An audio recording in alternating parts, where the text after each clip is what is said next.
Vicky, how have you and your loved one been? Okay. Yeah, all good, thank you. Yeah, good, good. So before we get stuck into your rugby story, where was home for you and who lived at home with you?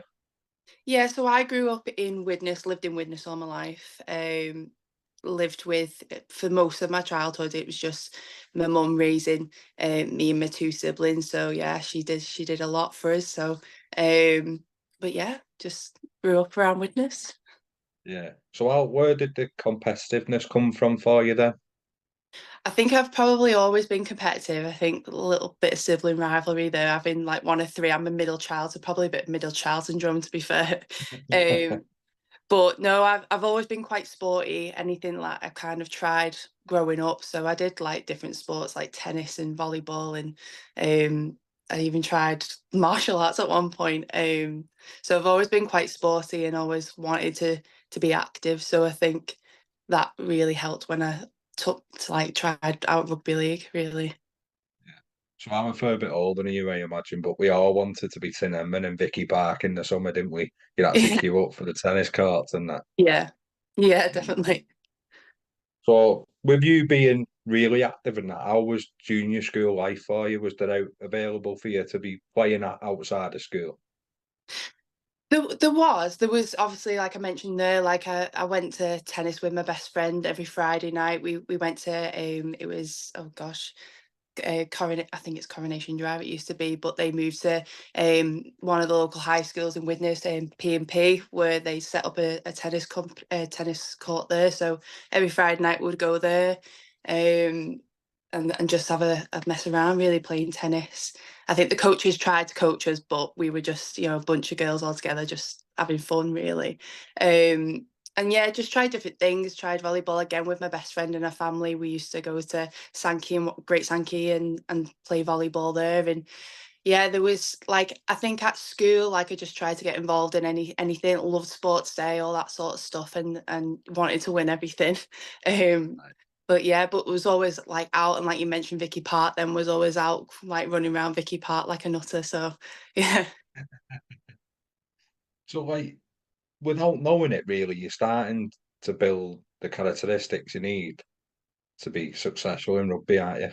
But Yeah. that's not your aim at this point, I imagine. No, so it's actually quite a funny story. So my little brother has played, well, he played rugby league to begin with, looking up to like my older cousin who played at Halton Hornets. He wanted to do exactly what he was doing. So I've watched like uncles and like my father from a young age play rugby of both codes. Yeah. Um, so when my younger brother, I think he begged and begged to play, but he was too young. I think he was just a year behind. They said, "Oh, you can train with him." And when they said he could train with like the year above him, I think we were asked, like me and my sister were asked if we wanted to join in too. And I think my mum tells me I said, "No, rugby's for boys," but I can't remember this. Obviously, I was too young, but apparently that's what I said. And that actually really makes me laugh now because I think, gosh, like the message I'm giving young girls now is that you can do anything you want.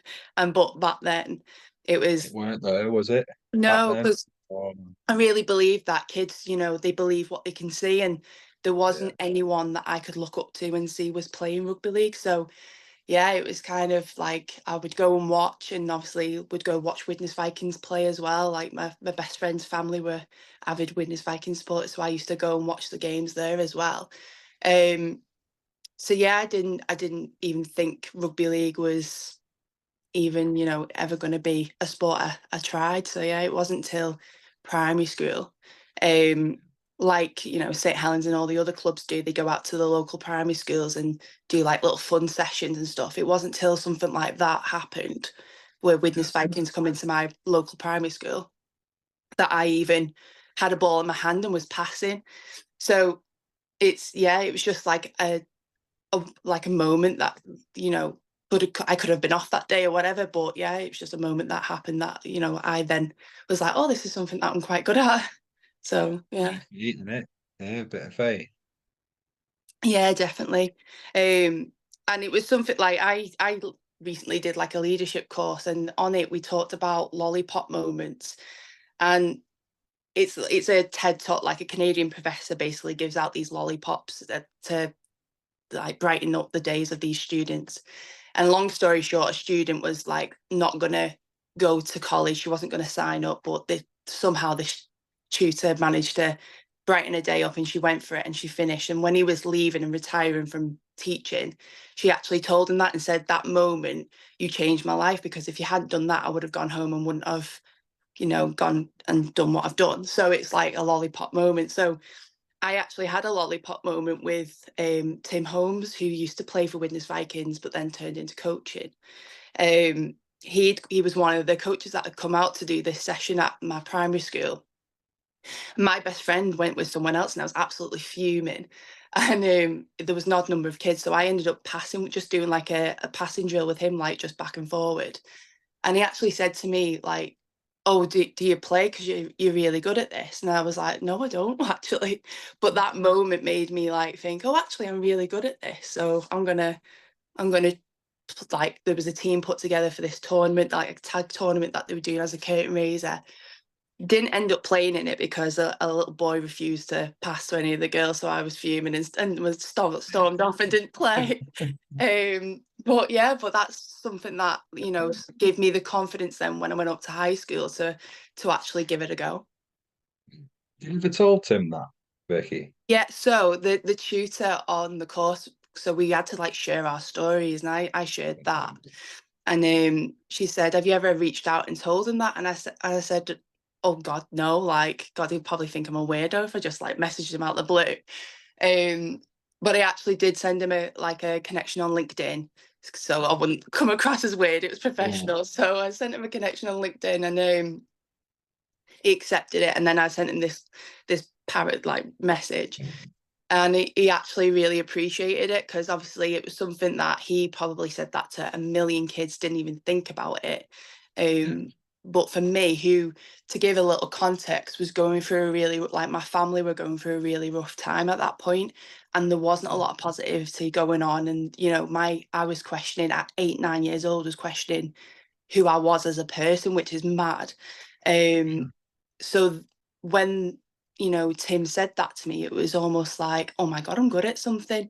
So it was massive to me. So when I said that to Tim, he was like, that's made my day, because I didn't even think I had that sort of impact. So yeah, so it was a nice story. No, do you know what? Yeah, sorry, I knew he'd have loved that. I've sport to Tim, and that is what he's about, isn't it? Like, Yeah, obviously, you've probably had a little back and two with him since yeah, you've sent him that, but he'd have been buzzing with that. And how nice is it that, because I imagine everyone's dream is to just impact one person in it.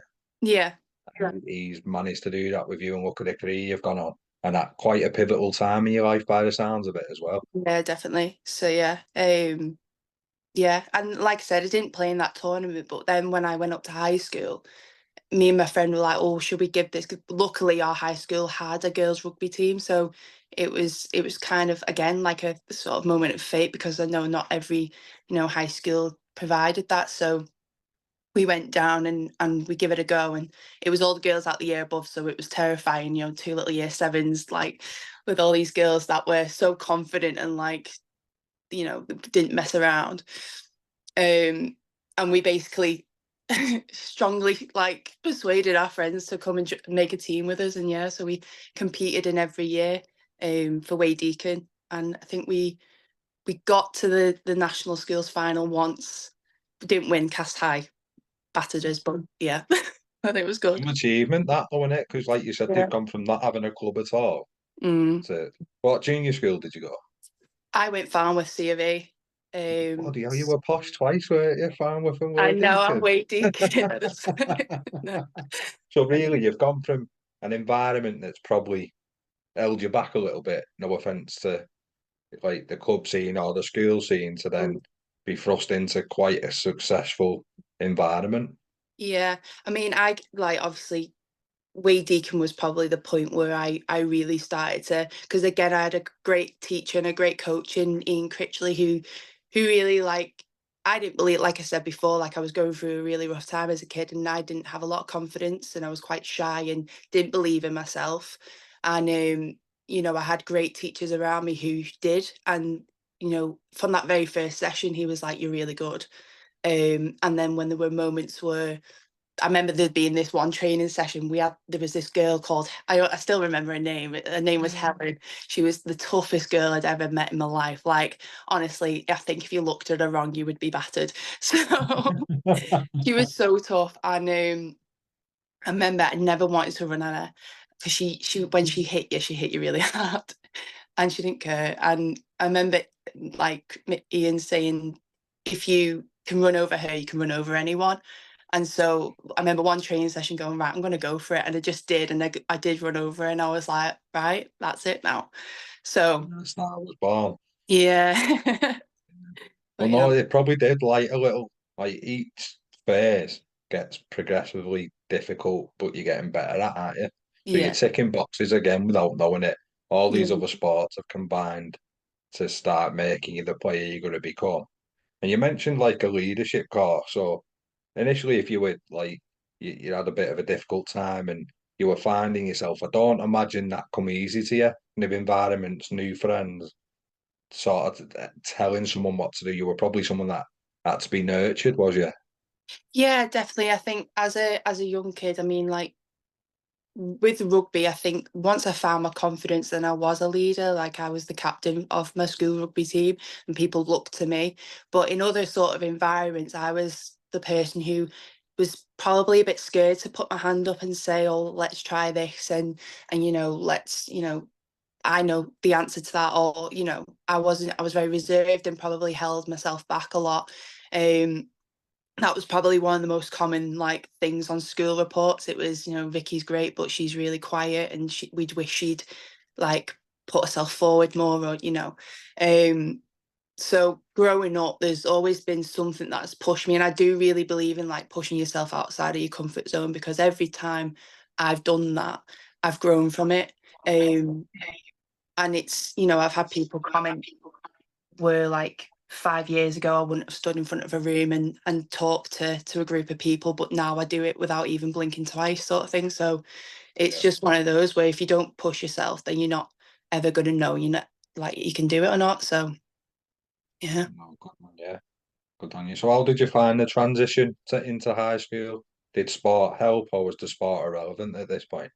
I think sport was irrelevant at that point. It was, I was a lot was still going on at home. It was just about I was one of the kids who just got on with it. And I think the situation at home, it was kind of like I put a lot of pressure on myself to be a perfect kid. So like good grades at school, being, well behaved, um, making sure, that my mum got the recognition of being a great parent, which sounds, again, it sounds mental because it's like, why would a kid put all that sort of pressure on themselves? But that's how it was. And so Didn't when want to take any added pressure home, did you? Yeah, exactly. Yeah. So when I went up to high school, it was a case of just getting my head down and getting on with it. And I had my friends and things like that around.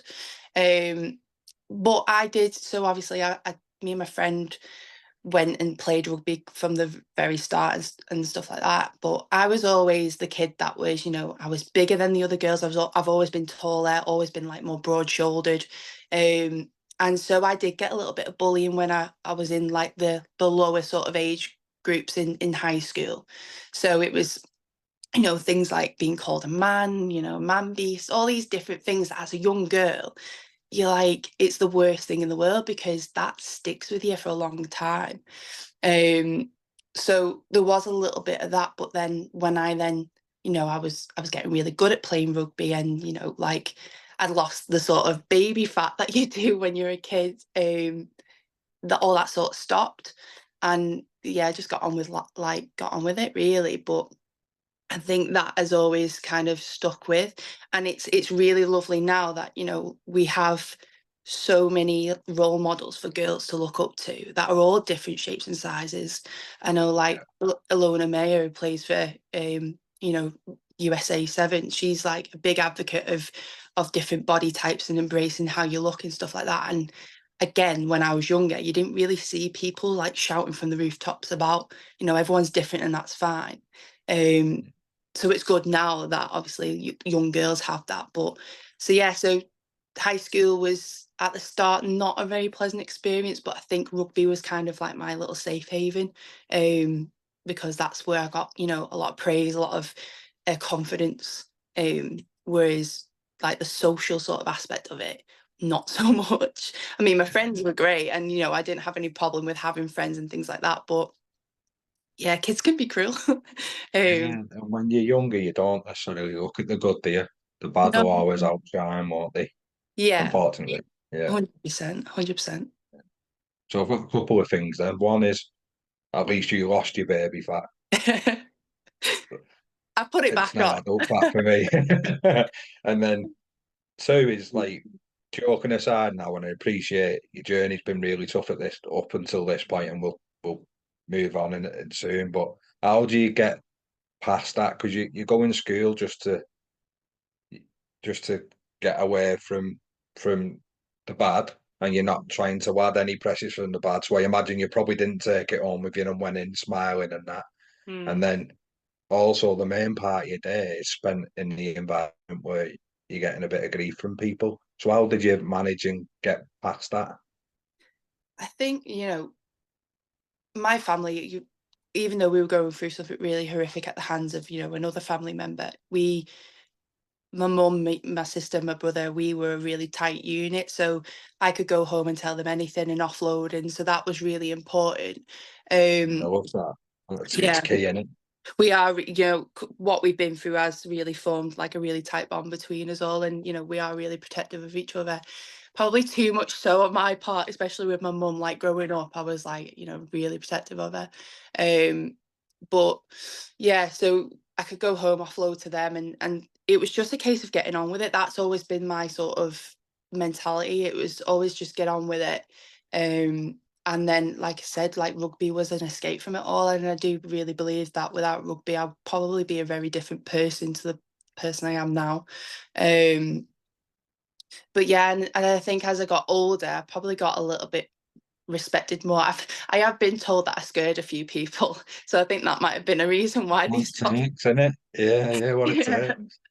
So yeah, but no, it was just a case of getting on with it. And to be fair, that's probably left me with things that I've carried into adulthood. So, like I'm like a really bad perfectionist. Still to this day, I have quite bad imposter syndrome where, I've been told like Craig Richards, who is the head coach for England, sat me down and told me how annoying I am because I don't believe in myself, which was lovely of him to say, Yeah, but comes from a good place. yeah, Um, yeah. but yeah, it was just obviously I just got on with it at the time, and it has left its sort of mark for adulthood, really. Yeah. No, and thanks for being so honest. Like Yeah, it's great how open you are. But when did you notice your game started to change then, Vicky? Like was it the little things that you were getting better at, and it was like quickly, or did it take time, do you think, to find yourself out? When did you really notice it? I think so. I think naturally, I've always been. I took to it like a duck to water, like rugby. I really was quite natural, and I think because I was obviously taller. I've always been quite quick and things like that. I loved it, and I took to it really well. And like the physicality of the game was probably something I really enjoyed as well because it was that outburst for me as well.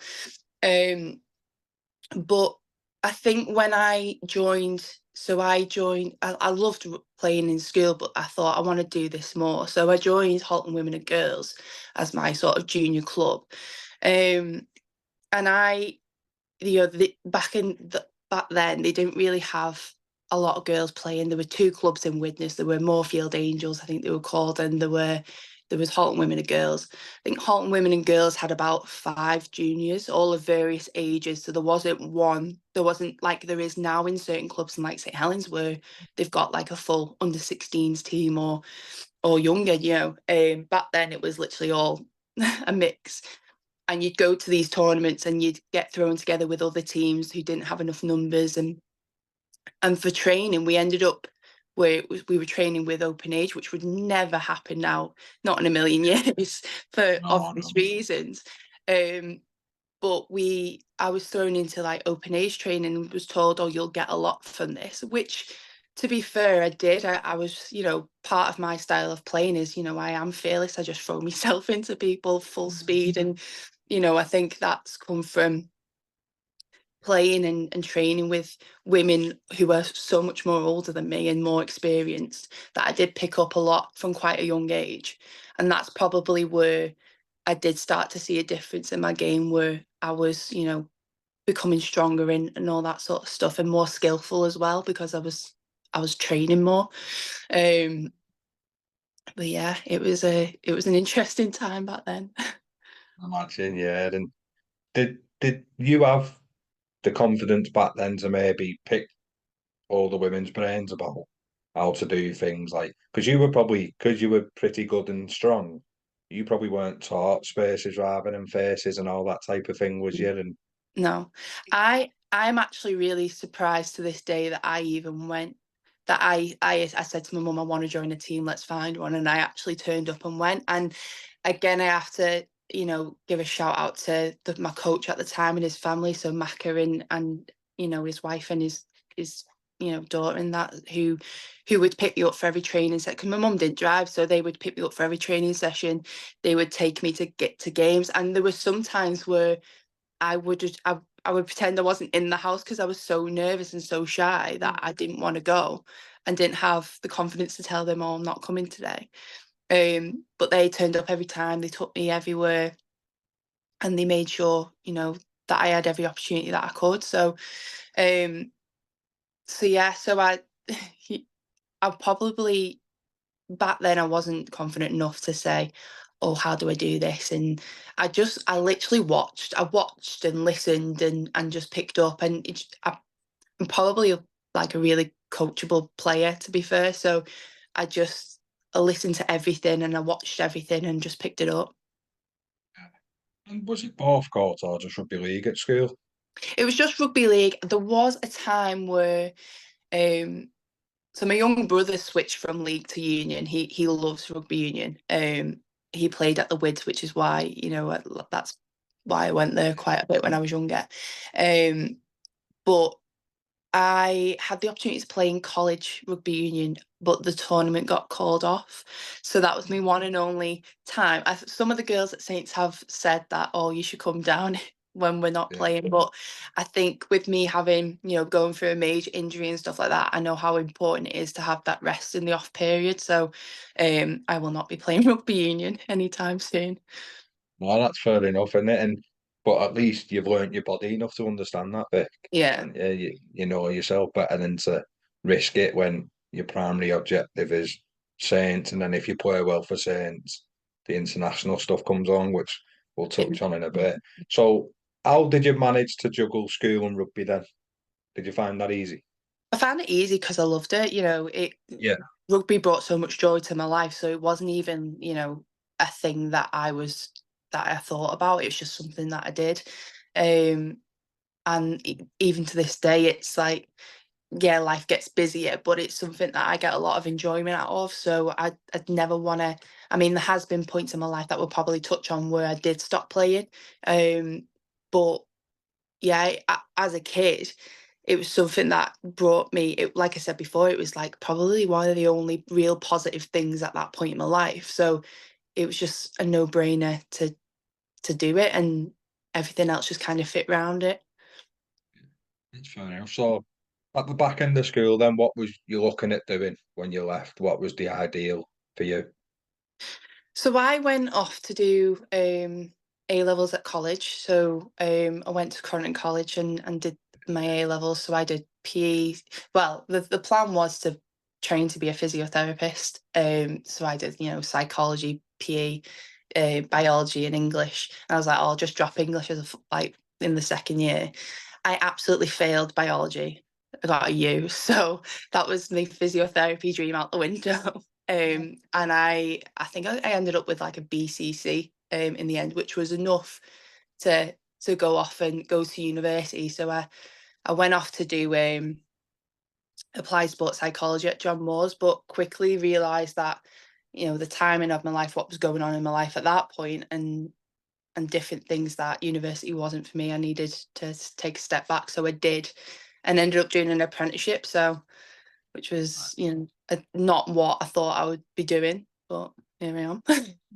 happens, doesn't it? Yeah, obviously life happens. It's not all hunky dory. So Mm. when did um club rugby really escalate for you? Because I think when I dropped a few little questions on you before we recorded, you mentioned Crosfields, didn't you? And so Yeah. how did that come about? So Halton Women and Girls obviously was my first club, and I played there for a few years. But unfortunately, it's a lot. It's a big commitment running and being a coach of a club, and unfortunately, it folded. So a big group of us who played for Halton Women and Girls went across to Crosfields, who were struggling a little bit at the time. So we went over. I know I was playing with the likes of Shani Crowell, Zoe Harris, Tara Stanley, and other players who just added a lot of quality to the team that they had. And we were really, really successful there, and we're doing really well. And yeah, I think I was about 18, 19 playing there, and that's when I got my first invitation to go train with the England squad. So studying for my A levels. I remember going to Sheffield because they were doing a training camp up there, and I was going to Sheffield, and I was sat there with my cue cards while they were all doing testing. So it was a fun experience. But yeah, so playing at Crossfields was probably where my career really started, and I started getting noticed. Um, yeah. So between what would we when did you start playing at Alton Farmouth and Girls? Like 14, you mentioned, sorry. Yeah, so I So was did that really run for young. the full 5 years then, did it? Yeah, so it was pretty much from the age of, well, gosh, I was playing 13, 14, and then up till about when I was 17, 18 when it folded. So, and then went over to Crossfields. And unfortunately that only lasted for a few years before that folded as well. Um so but at Crossfields it was great, I was a centre scoring like 6 tries a game, and I think I played fullback at one point, and it was just great. But like I said, I got noticed because of those performances, and was invited along. Probably too young, too inexperienced to be taken seriously by, I think it was Chris Chapman at the time, who was the England Right. coach. Very different style of coaching than I'd ever had before. He was very strict and very um hard on the girls, and I think I wasn't quite used to that, and being quite a young girl as well, I was just a bit like, oh, like, I think because I probably needed a lot more nurture over the criticism back then. Yeah. I didn't yeah, like that environment at all. So um when Crossfields folded, I went to Thatto Heath for a little bit, but then just stopped playing. I think there was other things going on in my life, like Yeah. there was a relationship that wasn't too great in my life at that point as well, and I just dropped out of university. Started suffering with my mental health a little bit around that time, with like anxiety and things like that, and low mood, and just withdrew from everything. So I think because of the massive change, obviously going over to that Heath, I just thought, yeah, this isn't for me. I'm just gonna stop playing. So I did, and I didn't play for about, I think it was 4 years. So I stopped. I think my last game was 2014, and then I didn't play for Saints until 2018. So it was a long time not playing. Um, Put a lot of weight on in that time, and I think took the time that I needed away from it, but went through a really rough time with my mental health, and it was through repairing that I then thought, all right, I'm going to give it another go. And it was just by chance that I bumped into Chantal, like the teammate Shani Crowell, who we went the same gym, and I just bumped into her. And we were just chatting, and I said, Joe, I've been thinking actually of coming back and playing. And she said, oh, if you want to, play with me, then, you're going to have to trial for St Helens. And I was like, oh, I don't know about that, about trial. And like, you say trial, it gets all serious. I was like, oh, I don't know, but I just want to play rugby with my mates. Yeah. Um, but yeah, so I went down to the trial session, and it was, all the Thatto Heath girls were there that I knew. So it wasn't like I didn't know anyone there. Mark Brennan, who was the coach at the time, he obviously was a tutor at the college I went, and I knew him as well. So wasn't too scary, but got through the session. And I think I was asked about 4 times whether I was going to definitely commit. So I was like, yeah, I'm going to commit. So yeah, so I did, and obviously I made the squad, and yeah, the rest is pretty much history. But if it hadn't been for bumping into Shani, I probably would have never known they were doing that, and probably never would have gone for it. So thanks, Yeah, Shani. always that moment. Yeah, another one. Yeah, Yeah, yeah. she No, gets it's really so happy it's when I mention that. So I thought, does she? Well, hopefully she enjoys that bit, doesn't she? I'd... So it's again, it's like you've been through the mill again, haven't you? yeah. Just as you're coming out the other side, you go. So if you don't mind, a couple of things is when did you become brave enough to make a decision to step away from a relationship that wasn't right for you? Which is it's massive, that, by the way. Yeah, it's huge. Like I was in that relationship from the age of 18 up until like what I was in that relationship from 2013 to 2021. And a lot had happened in that time. I won't go into it too much, but it was, emotionally, and it was emotionally draining basically. Um, and it wasn't until 2021 when I finally, because we'd broke, I'd ended it, and then we got back together, and then I finally decided, no, this is it now. Like I can feel myself becoming unhappy in myself, and there's certain things that I'm becoming a person that I don't recognize. Well, I had become a person I didn't recognize. I wasn't like the fun person I was before I got into that relationship. So I made the decision in 2021 to end the relationship and walk away.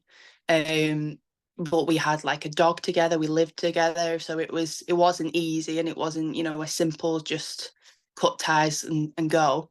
Yeah, um I had to leave quite a lot of things behind because of the type of person that person was. So I had to just kind of cut all contact and go. So I couldn't take the dog with me, I couldn't do anything. So yeah, so it was hard, but again I leaned on the support network around me. I have the girls at rugby, and Dec Hardman, who was the coach at the time. I confided a lot in him and told him a lot of things, like my ex who came to a lot of my presentation evenings and things like that. Some of them had picked up on his behaviour and how he was, and how he sort of like made me feel before those sorts of events, and could see how different I was when he was there, and things like that. So they were really supportive of me in that time, and kind of give me the confidence to be on my own, really, and to yeah, just enjoy being on my own, and repair the damage that had been done in that relationship. So yeah.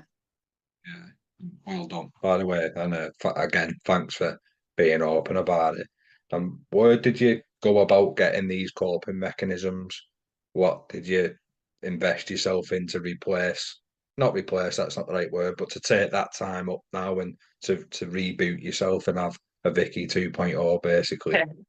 I think a lot of it comes from, obviously, I didn't get support from what happened when I was a kid. I didn't Yeah, really get, support when I was going through what I was going through in that relationship. But I did at one point reach out, and I did go through CBT, so cognitive behavioral therapy, which I would recommend to anyone who, is going through anything like anxiety or, depression, low mood, that sort of thing. So I did see a course of CBT. I think it was like something like 6 weeks or something like that. And it was really good because it wasn't talking therapy and you sitting there and just offloading everything. And there was an aspect to that, but it was more about giving you the tools to center yourself and see it from a different perspective, rather than, I was catastrophizing a lot. I was, um, becoming obsessive over certain things that I didn't need to, and that was making me more anxious. So it was a way of getting the tools that I needed to bring me back to a center and say, right, what is actually relevant here and what is actually happening, rather than this catastrophe that I was making up in my own sort of mind. So that really helped me. But again, it was leaning on people and realizing that people are there to support you, and speaking out is actually really good and positive. So as long as you're speaking out, and you're speaking out to people that are trustworthy and have the best interests for you, then it is a really positive thing and can really help you in the long run. So I really value my relationships with, Derek Hardman, Craig Richards, who supported me like through my rugby career, my mum and my sister and my brother, like I mentioned before. and my close friends that I've made along the way who've been through their own things and were there for me when I was going through mine. So it's really important to surround yourself with people that really genuinely care about you and want the best for you. You certainly see that when you're in them positions, don't you? You find out who are friends and who are good time people, I imagine. Yeah, definitely. And Yeah, I think I've always kept my circle quite small. So um, yeah, I'm really lucky that I've got a really great group of people around me. they're quite lucky they've got you as well. Right, it's a two-way thing, Vicky, Yeah. isn't it? It Too definitely much. is. Yeah. So in effect, then fans might not want to hear this, right? But I appreciate rugby's gone professional, and probably the women are certainly getting there. If you're Yeah. not already semi-pro, I don't really. I'm not going to lie and say I know about the Yeah. processes and things. But effectively, a game day to you for a long time was just an hour and a half, so an hour and a half a piece. Yeah. The result, to a degree, didn't matter. Who you're playing for, Yeah. to a degree, didn't matter. Is Yeah. that right? Is that It is. It's definitely. I think it's slightly different for the women's game because obviously it's not as professional as well. It's yeah, getting there, but it's nowhere near yeah, the professional setup the men have. So you do play for the people around you instead of the badge. I mean, I do consider St Helens more like my home than I do Widnes because of, the people that I talk to and see and I work there, I play rugby there. So it's a nice community and nice people from St Helens. So but you do find yourself playing for the people around you. And I, I think once the game becomes more professional, it probably will be that people play for the badge, and there will be young girls out there that have watched, St Helens or whoever for since they were born and want to play for St Helens. But they probably feel like that because they can see that pathway. Whereas for my generation growing up, we didn't have a pathway, so it is about that sort of community and that the friendships that you make and all that sort of stuff, which is still there for the men, obviously, but they do play because it's their profession. It's the you know their livelihood, livelihood. isn't it? So Yeah, yeah, so there is a massive difference there. yeah. And fundamentally, everyone plays the game, firstly, because they love it. But Yeah. it definitely gets to a certain level where it changes for use because Mm. the standard changes and the Yeah. interests aren't just on the field anymore. Yeah. I think for us, Well, obviously, yeah, we're trying to carve a pathway for the younger generations to come through, and to do that, you've got to be successful. You've got to um, put the women's game in the best possible light. So, you know, we train the house down. We commit to being full-time athletes when we're not actually full-time athletes. We're juggling work and life and all the rest of it. So, we probably put in just as much, but with less time, to try and be the best sort of product that we can be to showcase it and to get opportunities for girls coming through for the future. Because being full-time professionals is the ultimate goal. That's not going to happen in my lifetime. It might not happen in my kids' lifetime, Joe, if I ever have kids or whatever, but it will be there one day, and that's the ultimate goal. like it. So I didn't send you this, but do you feel the pressure of representing Saints? Um, to a degree, I think it comes more under that what I've just said about us wanting to prove people wrong and to prove that we are a talented bunch. It's not a slowed down version of under 12s boys or whatever people say on social media. We want to prove people wrong, and obviously part of that comes for like the club are really great and they do say like, we're really proud of you, like the girls teams and things like that, and that does, we do appreciate that, and we appreciate that they want us to be part of the club and it being one club sort of mentalities, which is great. Um, Yeah, but I think our pride of playing does come more so that we're not, people don't look at us and say, oh, they don't deserve what they're getting. We deserve everything that we get because of the work we put in and the performances that we put on the field. So yeah. yeah. And it's mad in it because there's club like the size of yours and especially in the women's game, probably Leeds, York, Wigan are getting there, aren't they? Yeah, Like how you carry yourselves off the field, they won't go, oh, that's Vicky doing that, they'll go, that's Vicky who plays for Saints doing that, won't they? So yeah, it's like you've got to check yourself everywhere, I imagine, especially because of yeah. phones and There is everything a now. And scrutiny. There is a scrutiny, and I think there's probably people out there who are looking for excuses to tear down the women's game. There is, yeah, unfortunately. So there does come a level of, you know, when you're out and you're in that badge, or you're at sort of like a rugby event, there is a thought in your head that thinks, I've got to behave myself here. I can't can't be wild, because someone might recognise us and report it back or post something. So, and it might make the club look bad, or come back on us as a team. So yeah, so there does come a level of scrutiny, not to, I think, obviously the degree of the men, but there is still that. And I think it's just because you don't want anything to negative, like look negative on the women's game or our team. So yeah, it's a bit of like a protective thing to make sure that we're just seen in the best possible light, really. yeah. I think it was the other way. I don't know the lady's name, so I'll have to apologise for him. But you were watching the men, I think, and did Geordie had Yeah, a pint quick, didn't she? And she well, went, that's it. So obviously, "Of I've chatted to like blokes that have played championship and all the rest of it, and this thing, like they have a beer after the games and stuff like course they that. do. Like Everyone does, don't they?" we literally play, have our food, and we go home and we get ready for work for the next day. We don't. It's very rare that we sit there in the clubhouse or wherever and have a pint. Like when I played at Crosfields, yeah, we were stood on chairs necking a pint if you won play of the match. But gone are those days. That doesn't happen anymore. It's a lot more professional now. And Jodie doing that, I was sat at home watching the game. I didn't go and watch, but It's a she good just be like, made me laugh so much. But yeah, it's just put your pint it's down or something, and she just yeah. went. It's so funny, but it is a reflection of that, mentality of we've got to look perfect. Yeah, no, it isn't. It's a shame, and like you said, it could be any other club, and it won't matter. Yeah, Barrow were dressed Yeah. as grannies after they played us. But that exactly that weren't shown, was it? That's what I mean. It's like it's mad, like this again because yeah, you quite high profile. I don't want to blow smoke up your ass and that, but you are, aren't you? Yeah, And there's a lot of people sometimes that look up to us, and like I said, there's a lot of people that don't think we should be playing. So it's one of those where we need to, like I said, make ourselves look as good as we can. I thought that was brilliant. No, me, I laughed me head It off at was. it. Yeah, And straight away, I was in the group chat like, "What are you yeah, it doing?" was. You jumped on it. So when you're making your way back and you're rediscovering your love for rugby, I imagine. Yeah.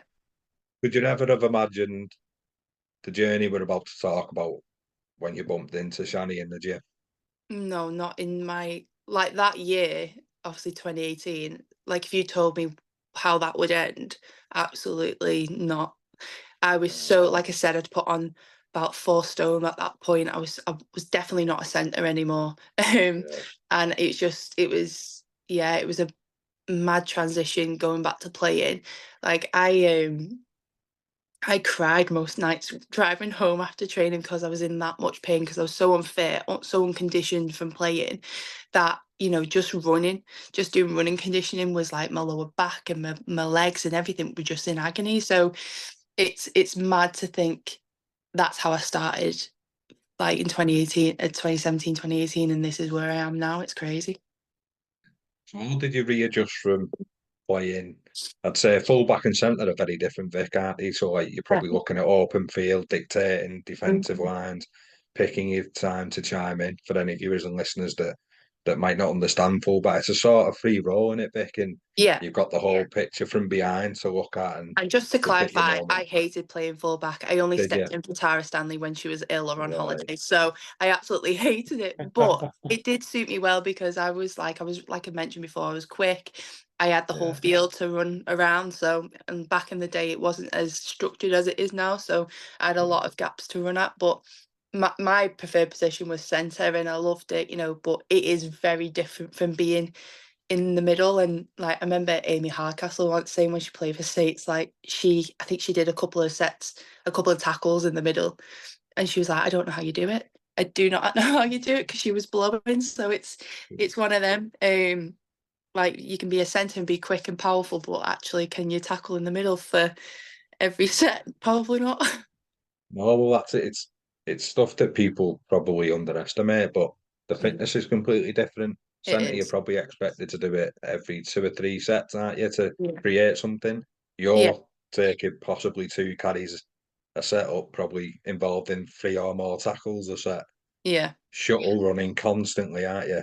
So Mm. it's how did you find centre then? What from full back up? What was it about it you enjoyed? And what did you want your winger to do, Vic? Would you want your winger to hug the touchline? What would you?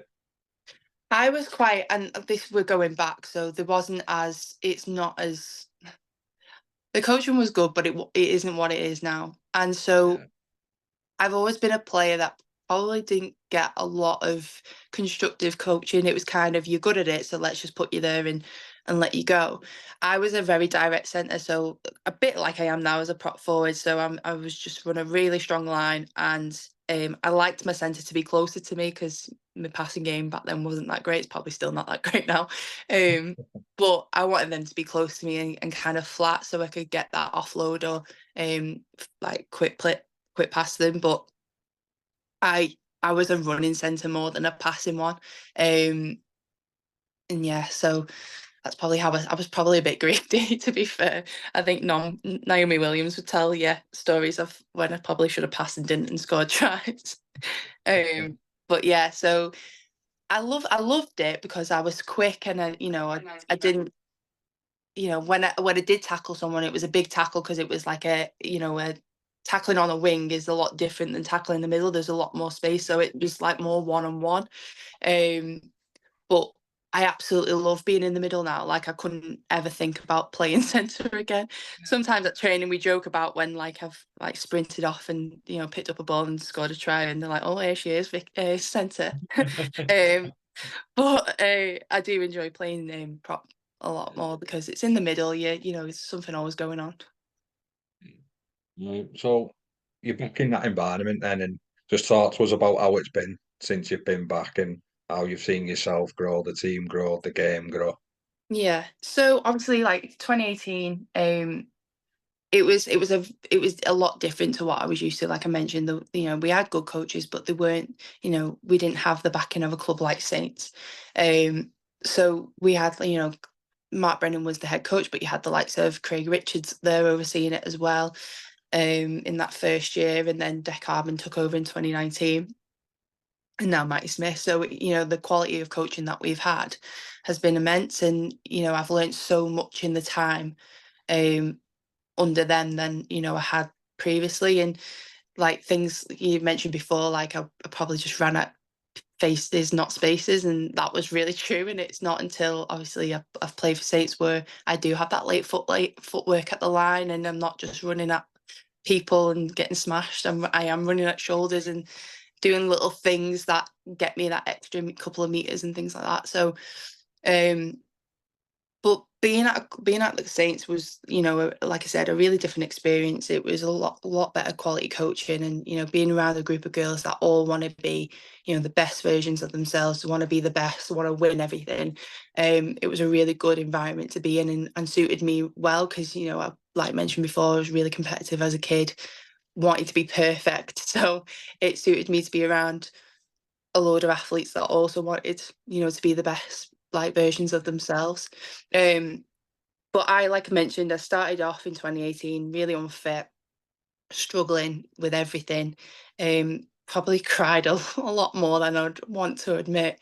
Um, but yeah, I kind of found form in the back end of the year and got my call up to England again. So I was invited along. I think it was, I can't remember the exact date, but I was invited along to the training sessions in 2018.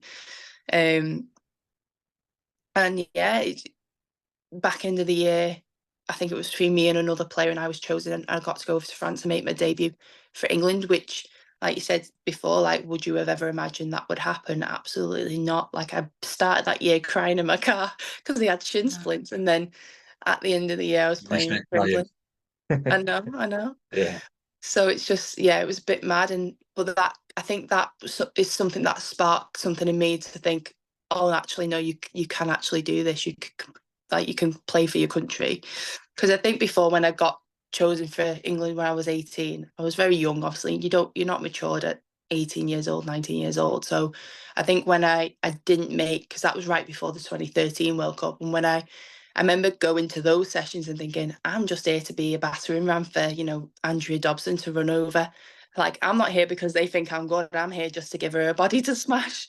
Um, that's generally how I thought. Like, I thought, you don't, like, this coach doesn't even want me here. Like, he's horrible to me.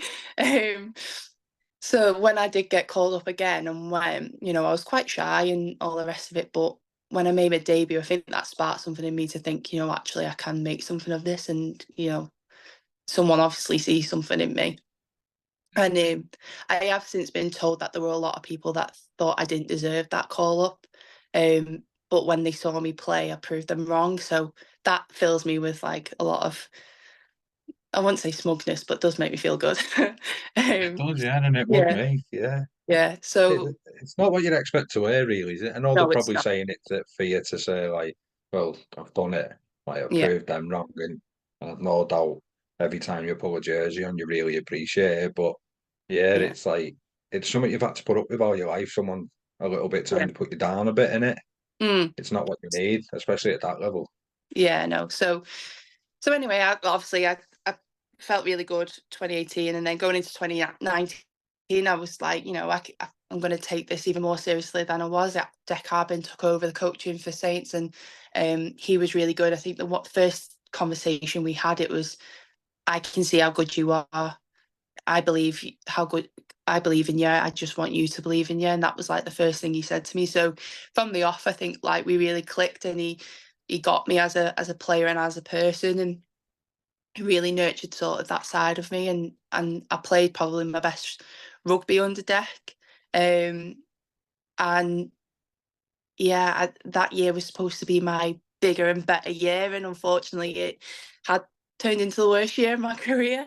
Um, so that's the year that I injured my knee. So it was May, we were playing at Castleford away, and I had a hip drop tackle, and yeah, injured my knee. But back then we didn't have the medical cover that we do now, so it was a case of just like a test done by the physio, when they dubbed it as a strain. They didn't think it was, anything wrong. I'd not been injured up until this point. I got through my whole career without an injury. So, when my knee popped, I didn't think that was something serious. Obviously it hurt a lot, but I was trusting these medical professionals to either tell me to go get a scan or tell me it was fine, sort of thing. So when they said it was just a strain, I was like, great, let's rehab it, let's get back to playing and all the rest of it, which we did. And then it was later on in the year, I knocked a ball on over the try. I think Shani gave me a crash ball, and I knocked it on instead of catching it and scoring a try. I just had to fall over the line and score.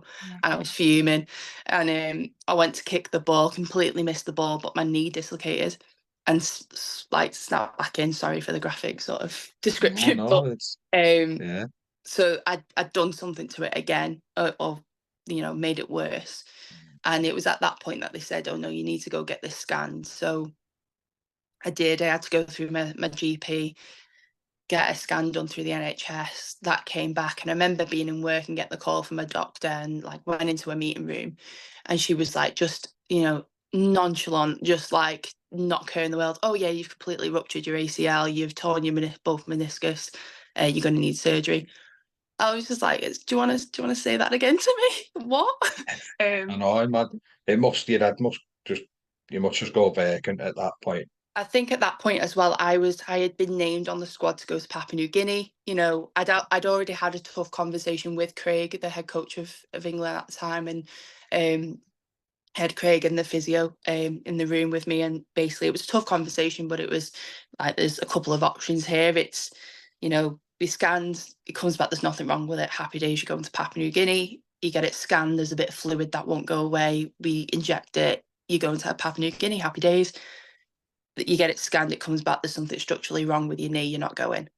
So it was the worst possible outcome for me. especially when, I'd been told it was something really minor from the beginning, and I trusted that. And then it come to the end where actually it was the worst possible thing. And, all the promotion around Papua New Guinea was like, it's this once in a lifetime tour to Papua New Guinea. Papua New Guinea at that point was the toughest team that we would play leading up to the World Cup. So it was, a chance for me to test myself and all that sort of stuff. And again, being a girl from Widnes from, a single parent household, like me going to Papua New Guinea on the other side of the world is something that I've never done, without rugby, probably never would have done. So yeah, so it was shattering. So I sat there and I cried in work in a meeting room, and they were so sweet. They were like, go home and take the rest of the day. Like, so they were really supportive, but it really mentally took a toll on me, that injury, because I don't think I watched the documentary for the Papua New Guinea tour till about a year later. And even then I cried watching it because I was like, I should have been there. So it was one of them. Yeah, but it was, yeah. So a couple of things then. So first off, I'm mega sentimental, me.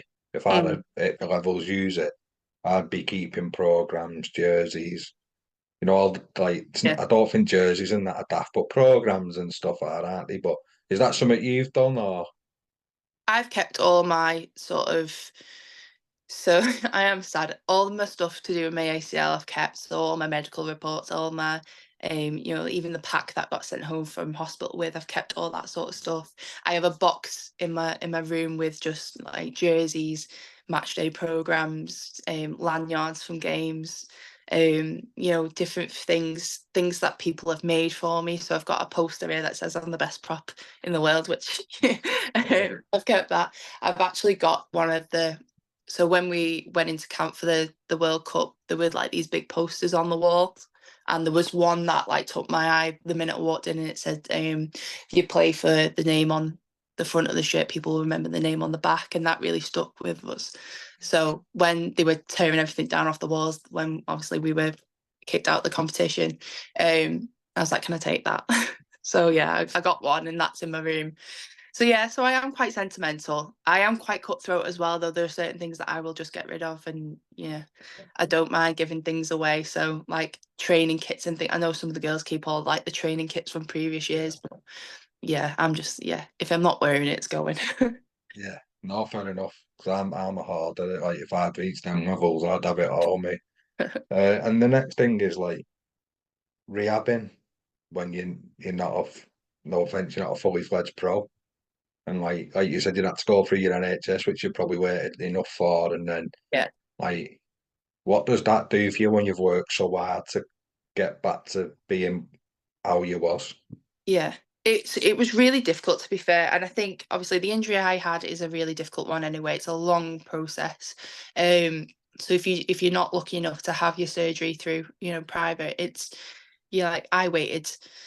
So I obviously, got seen by a consultant on the 20th of September, I think it was 2019, and I didn't have my surgery until 18th of March, 19th of March 2020. So it was like a 6 month gap between.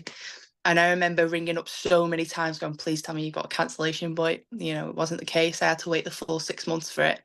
And when I had the surgery, it was so strange because obviously beginning of 2020, as everyone will know, was, COVID was hitting, and, the country was getting ready to go into a lockdown. And I remember going into the hospital for my surgery and it just being a ghost town because most of the nursing staff and doctors had been shipped over to the main hospital. So I'd had my surgery at Wrightington in Wigan. Most of the staff had been moved over to the main Wigan hospital. So it was literally, I woke up after my surgery and there was, no one else in the recovery ward, which was weird. But yeah, so I had my surgery, and then the week after, it was national lockdown. You can't see anyone, you can't go to appointments.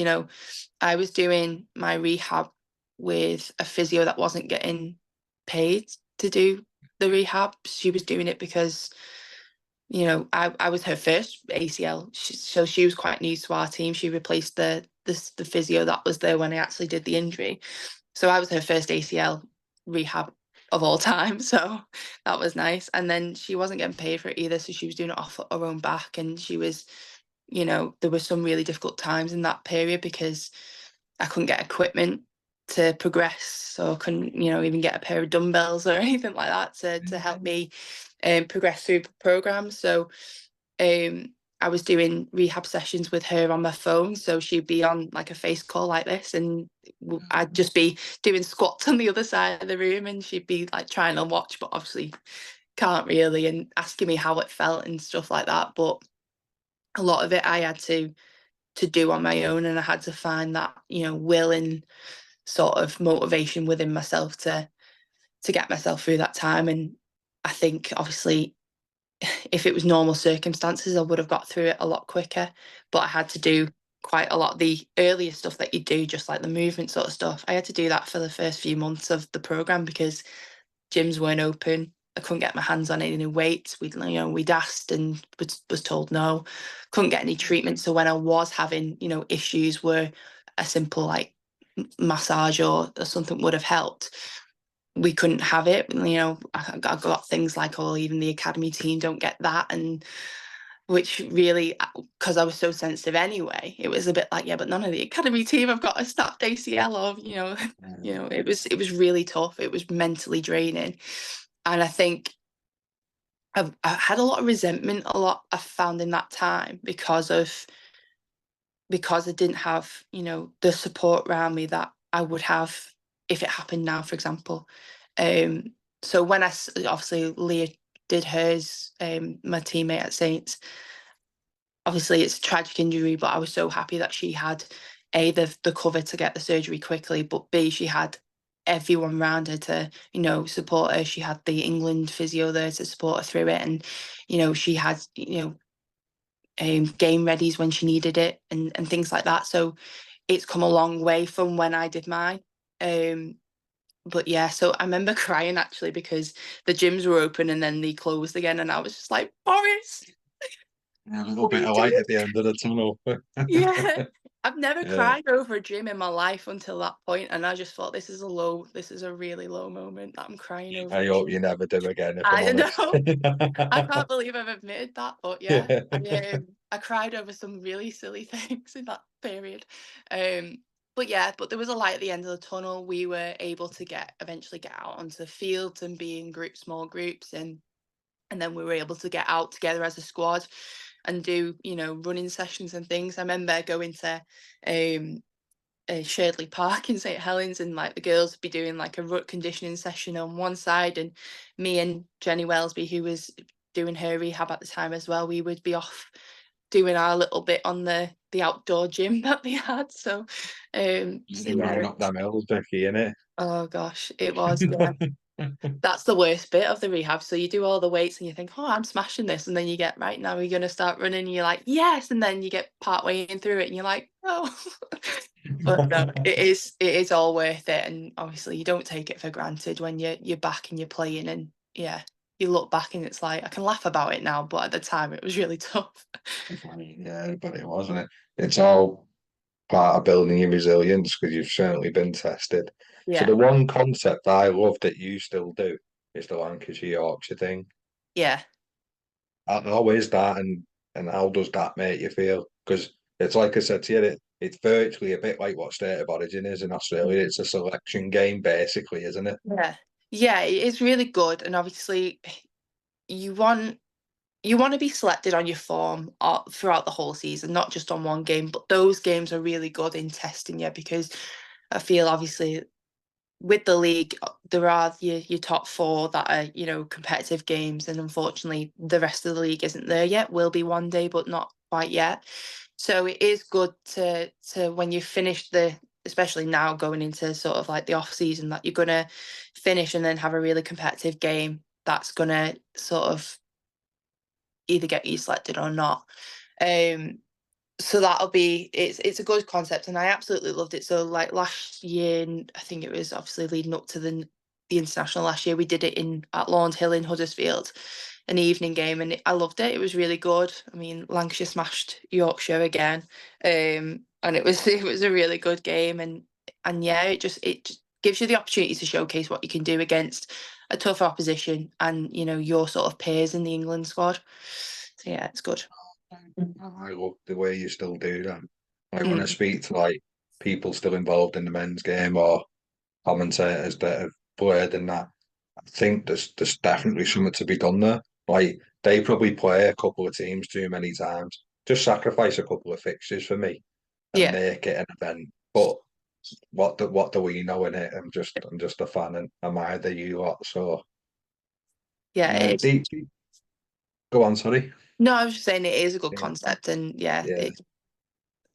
yeah, It's just getting the right people to agree to the right setup and mm, system with the yeah, right backing, really. And yeah. all them ain't quick solutions, are they? Unfortunately. No, and I think with the women's especially, obviously it'd be a lot different with the men's because there's a lot more to pick from. But with the women's, it gives the youngsters a chance to represent at a higher level than what they are. So, and it gives them a chance to play in a game against, like I said, the senior England squad. So, you had your likes of Jess Sharp, who's a youngster from York coming through, who's a young prop forward. You had Katie Mott and some of the other young girls coming through and been able to have a go. So yeah, it was good for them. Mm. When it comes to the big games with Saints or England and that, what does like this week will look very different? I imagine. I know you've got to sort of say the handbook stuff. You know what I mean? It's just another game, and Yeah, but it ain't, is it? no. It's big time. So how does the week building up to, for instance, this week to a grand final look like for Vicky? Yeah, it's a lot. Obviously, you do have to try and keep it, like you said, the handbook stuff of it's just another game, but there is a lot of emotion involved in it, and we've not won this since 2021, so we desperately want it. And I think when I did the Super League launch at the beginning of the year, it's one of the things that I said, like we want the treble, we want to win everything. Um, so I think for me personally, it's just been about making sure that I'm as rested and I'm ready to go for our training session. So we'll train tomorrow night and Thursday. And it's just those sessions will be intense and they'll be good prep for the games, but then it's just doing all the right things around that, like nutritional wise and rest and recovery wise. So making sure that I'm 100% going into that game ready to go. So I'm probably a little bit more mindful of what I'm doing this week. Like if if someone asks me, do you want to go out for tea? I'll probably say no.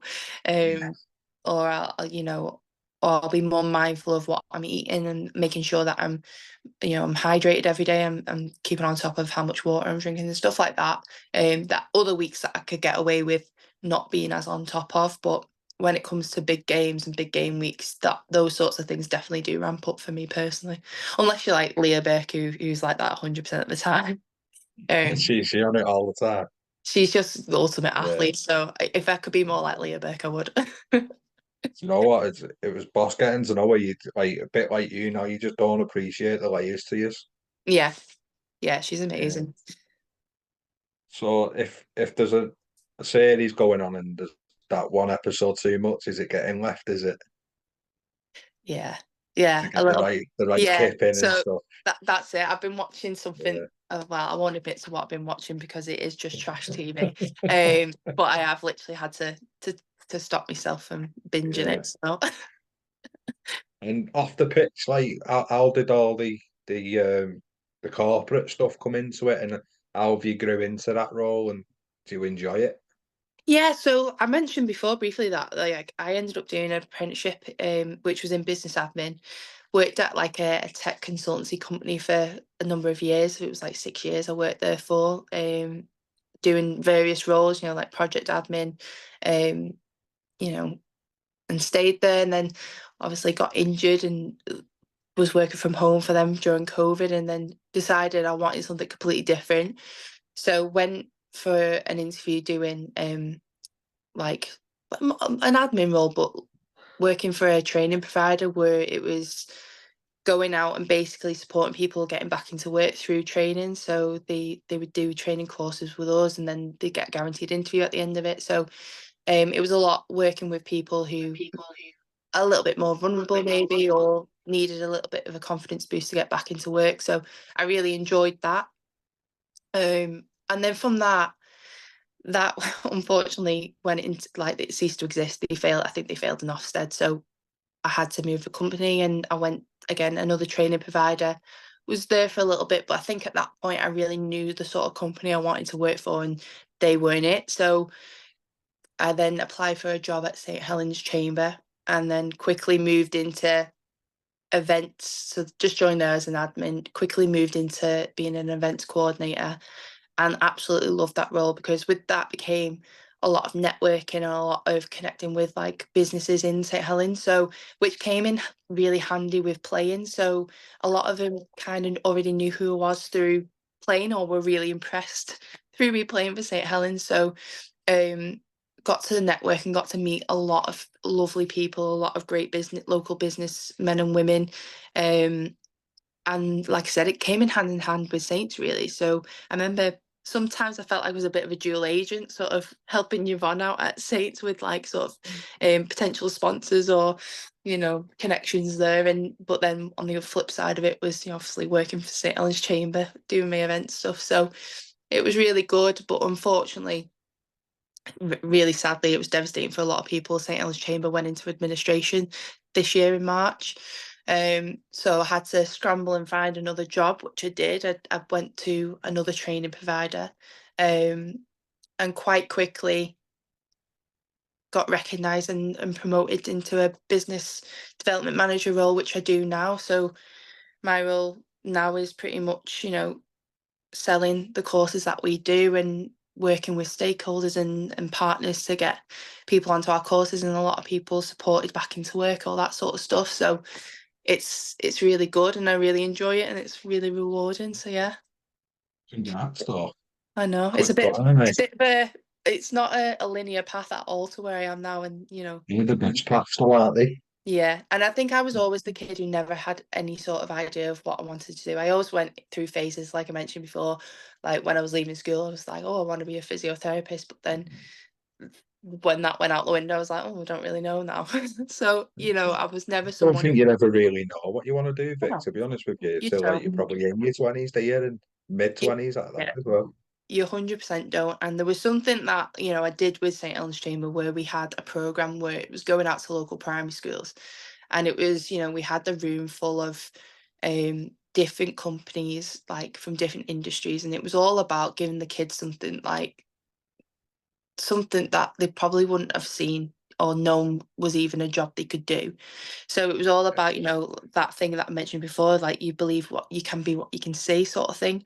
Um, and that program really was that. And I used to support them sometimes and go in and talk about being a female athlete and working at the same time and stuff like that. So I know a few of the kids that come to our games like, you came to my school, and I'm like just give me a bit of What's a that? buzz. Yeah, because Yeah, it's lovely, because obviously I've made an impression on them because they've remembered me firstly. Um, but it's good that they listened, and good that they're there and supporting the yeah. women. So yeah, And even at a young age, to be quite honest, you need to be brutally honest with them. yeah, Like, they probably look at you and think they're living the dream. They just go and play rugby, but you don't just go and play rugby. The sacrifice and everything around a match mm, day is so unforgiving, yet unnoticed by people because they think you can just rock up and do it, yeah, definitely, yeah. which you can look at it that way. I know, yeah. uh, just got a few daft questions for you then at this stage. So, any pre-match superstitions? I don't really have any superstitions, but I do get quite moody if the conditions aren't right. So if the changing rooms aren't big, Yeah, and you can't swing a cat in the changing room, then I'm not a happy person. So, if you're shared and in pegs and stuff like yeah, that. so Yeah, yeah, so there's that, and don't put me next to the speaker, because I do like me quiet time as well. So yeah, so I'm not superstitious. I'm just very picky about my environment. yeah. So this next word, Vic, is different for everybody. Interpretation can be whatever they want it to be. So the toughest player you played with and against. Gosh. Toughest. Do you know what? I'll just say the first person that came to mind was Andrew Dobson, because Yeah, from I was obviously a youngster coming through, and when I was coming through, she was, one of the best forwards in the competition.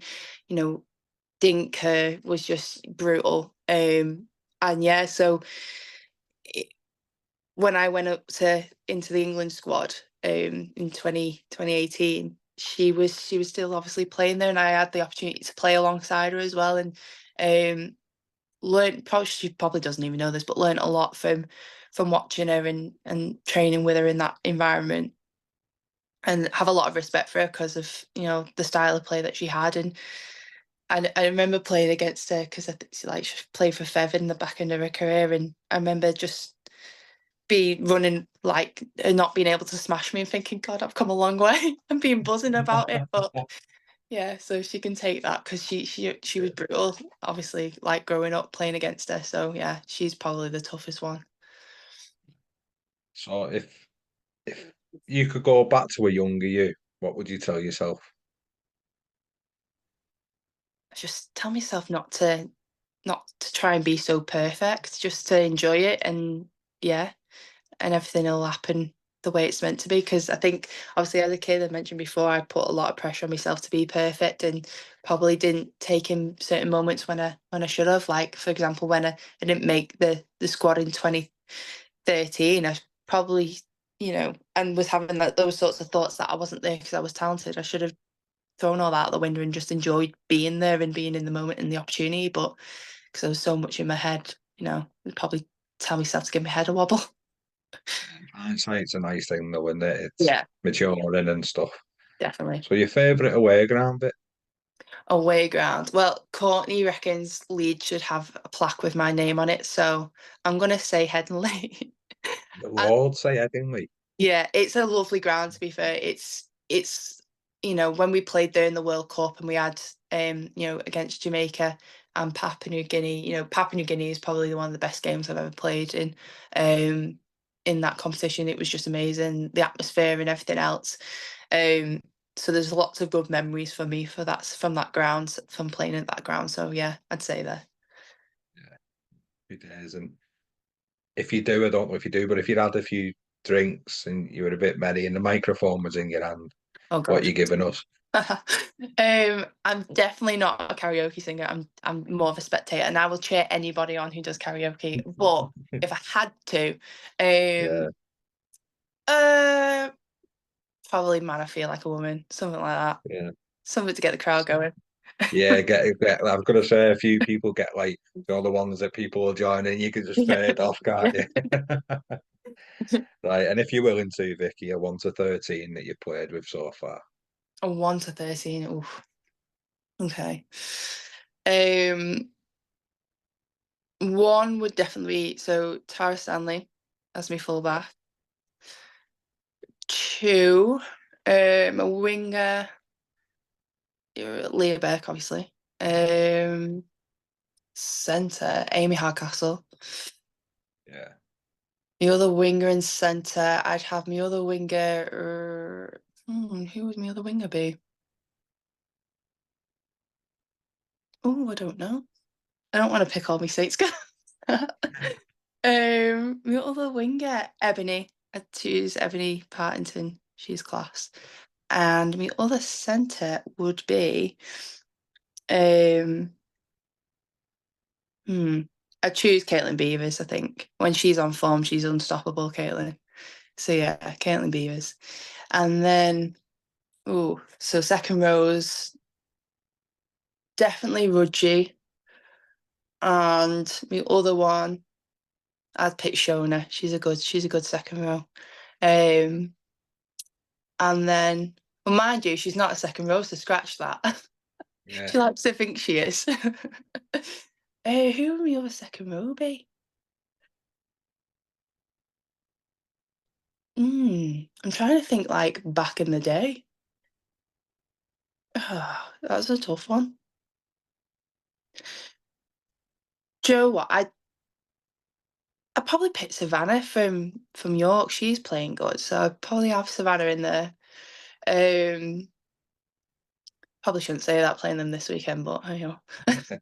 It's not out till you've kicked off, don't No, worry. oh, that's all right then. She can have it after. And then obviously props, I'd put Shona in there. I'd put Yeah. Andrew Dobson. It's got to be in there as well. Halves definitely Courtney Winfield Hill and Faye Gaskin.